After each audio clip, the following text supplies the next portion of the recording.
कविता माझं गाव.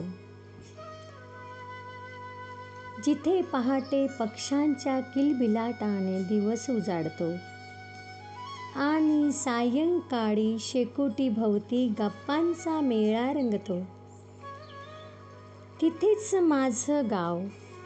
तिथे मातीचा सुगंध मनात दरवळतो आणि प्रत्येक वाऱ्याच्या झुळकीत आपुलकीचा श्वास दाटतो.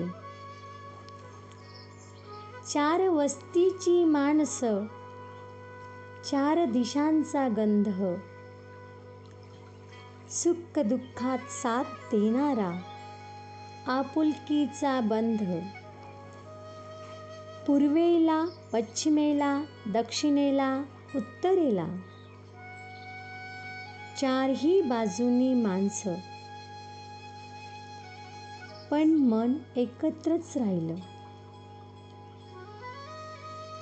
भिंती दगडी, वाटा मातीच्या, आणि त्या वाटावर चालताना प्रत्येक पावलात ओलावा आपुलकीचा.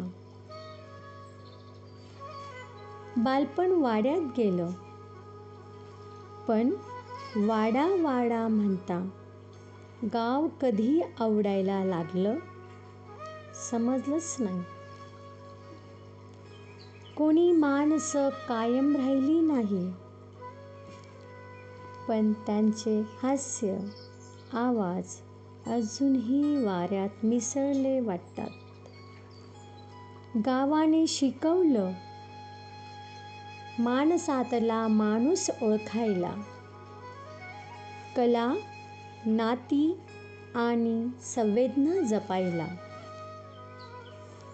गावाचं नाव घेताना आजही अभिमान वाटतो. स्वाभिमान, गर्व आणि आपुलकीने मन भरून येतं. कारण गाव म्हणजे माझं अस्तित्व, माझं मन, माझं घर. गाव बदललं, माणसं बदलली, पण ओळख अजून तीच. गर्वाने सांगते, मी त्या वस्तीत मातीत जन्मले. तिथे अजूनही माणूस म्हणजे माणूस, आणि तेच खरं सौंदर्य, तेच खरं सौंदर्य माझ्या गावाचं. माझं गाव, माझं गाव.